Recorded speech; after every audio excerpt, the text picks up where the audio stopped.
চাচা আসসালামু আলাইকুম। ভালো আছেন চাচা? কি বিক্রি করতেছেন? হ্যাঁ, আনারস আর আম। জি। অনেক গরম চাচা, এই গরমের ভিতরে আপনাকে দেখতেছি আপনি এখানে একটা এই আনারস আর আম বিক্রি করতেছেন। ক্রেতা কি আছে বা এখান তো এরকম লোকজন দেখছি না, তো কেমন বিক্রি হয়েছে আজকে সারাদিনে? আজকে 740 টাকা। 740 টাকা, যাক আলহামদুলিল্লাহ। তো আসলে আমি আপনাকে দাঁড়ানো দেখে মানে দাঁড়িয়েছি। তো আমাকে কি আপনি কোনটা খাওয়াবেন? আনারস আর আম আছে, আনারসটা ভালো হবে। ঠিক আছে, আপনি আমার জন্য আনারসটা বানান। বন্ধুরা আসসালামু আলাইকুম, আমি অনিক। তো আমি এখান দিয়ে যাচ্ছিলাম, তো হঠাৎ দেখলাম আমার এখানে একজন বয়স্ক মুরব্বী আঙ্কেল, উনি এই আম এবং আনারস এটা বিক্রি করতেছে। তো এটা দেখে আমার কৌতূহল বশত আমি দাঁড়ালাম। তো ভাবলাম যে আসলে উনি কি বিক্রি করে দেখি, তারপরে এসে তো এটাই দেখলাম। তো আমি আসলে এটা খাবো। তো এই গরমের ভিতরেও যে এই এরকম একজন বয়স্ক লোক মানে পরিশ্রম করতেছে, এটা নিঃসন্দেহে ভালো লাগা কাজ করে।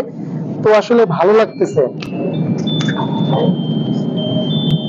যে আপনি এগুলো এগুলো যে আপনি বানান, আপনি কি খান কখনো? খান। চাচা কয় টাকার বানাইছেন? 20 টাকা। 20 টাকার। আচ্ছা ঠিক আছে, এক কাজ করি, আপনি আমি দুজন একসাথে খাই, সারাদিনে তো মনে হয় খান না।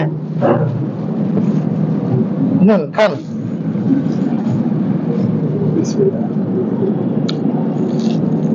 অনেক মিষ্টি তো।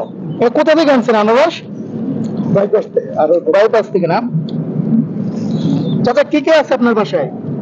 বাসায় বর্তমানে আছে এক ছেলে, আর ছেলের মা আর আমি, আর বাকি ছেলে সব আলাদা রয়েছে। আচ্ছা, বাকি ছেলেদের বিবাহ হয়ে গেছে, তারা মানে বিয়ের পরে আলাদা হয়ে গেছে। আচ্ছা আচ্ছা। আপনাকে দেখতে পাচ্ছি, আপনি কথার ভিতরে আপনার ভিতরে অনেক কষ্ট। কেন এত কষ্ট কিসের? কষ্ট তো এই যে রোদের লেগে। আচ্ছা, হ্যাঁ, এখন গাড়ি চলে না।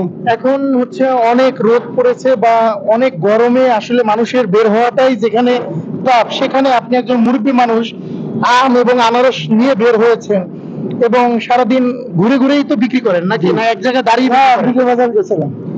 মিঠা বাজার থেকে? মিঠে বাজার তো হাঁটতে মানে হাঁটতে গেছেন আবার হাঁটতে আসছেন?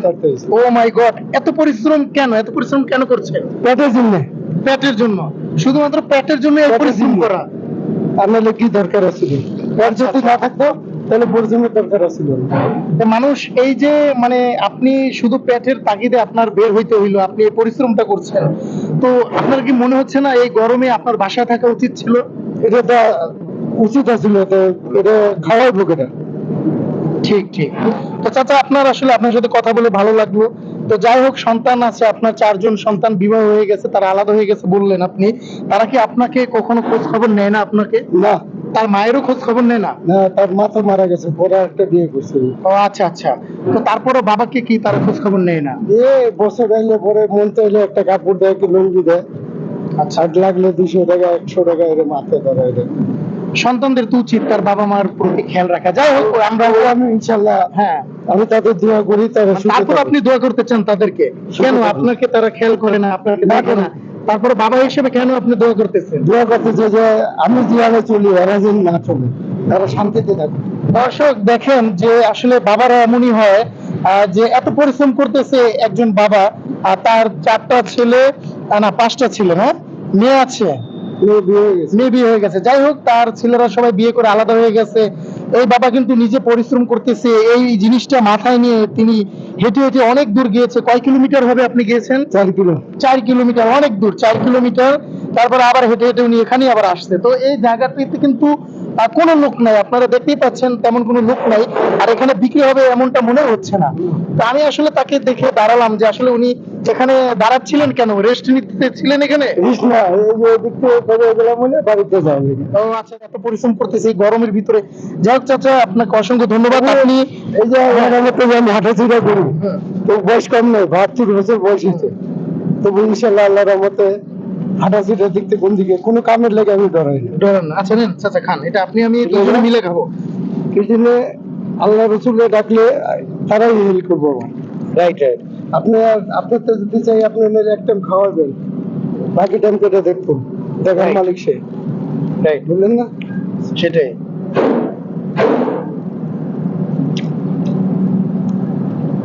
তো আমি সবসময় করি যে সন্তানরা সুখে থাকুক,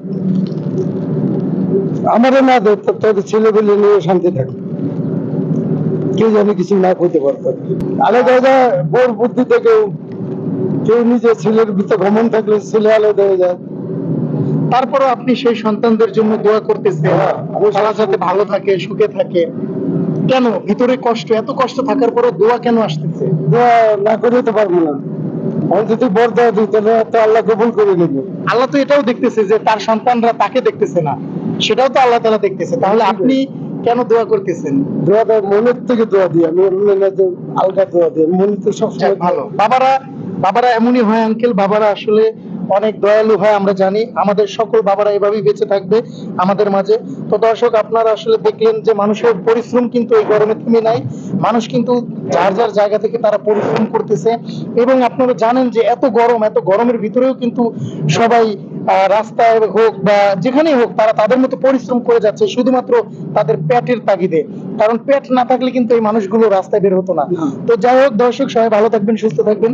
আজ এ পর্যন্তই, দেখা হবে, কথা হবে অন্য কোনো দিন অন্য কোনো বিষয় নিয়ে। সে পর্যন্ত অনেকের সাথেই থাকুন।